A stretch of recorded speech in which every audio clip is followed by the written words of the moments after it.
জায়গায় কাজে যাচ্ছি, সেটা হচ্ছে একটা কলেজের মধ্যে কাজে যাচ্ছি। তা কলেজে বিভিন্ন রকম যদি কোনো সৌন্দর্য জিনিস থাকে তা তোমাদেরকে দেখাবো, এবং কোনো শিক্ষণীয় জিনিস যদি থাকে তোমাদেরকে দেখাবো, তা তোমরা দেখতে থাকো। বিশেষ করে পড়াশোনা করছো তারা অবশ্যই জানতে পারবে, পড়াশোনা যারা করেছে তারা তো জানতেই পারবে তা গ্রিন হাউস কাকে বলে এবং গ্রিন হাউস কীভাবে তৈরি করতে হয়। এবং গ্রিন হাউসের ভেতরে কোনো দিন আমরা ঢুকি নাই, তবে আমরা পড়াশোনার মাধ্যমে বইয়ের মাধ্যমে দেখেছি।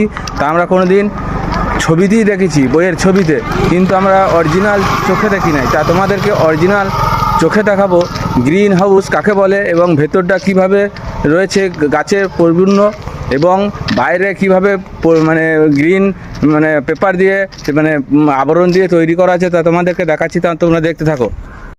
গ্রিন হাউসের বাইরেটা তোমাদেরকে দেখাচ্ছি, তা তোমরা দেখো।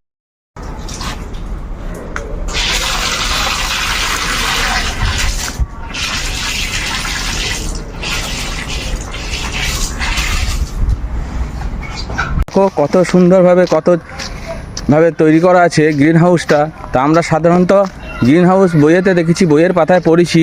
তা তোমাদেরকে দেখালাম বাইরেটা, এবং ভেতরটা দেখাচ্ছি তোমাদের গ্রিন হাউস। তা তোমরা দেখো, গাছ প্রচুর রয়েছে, তা তোমরা দেখো।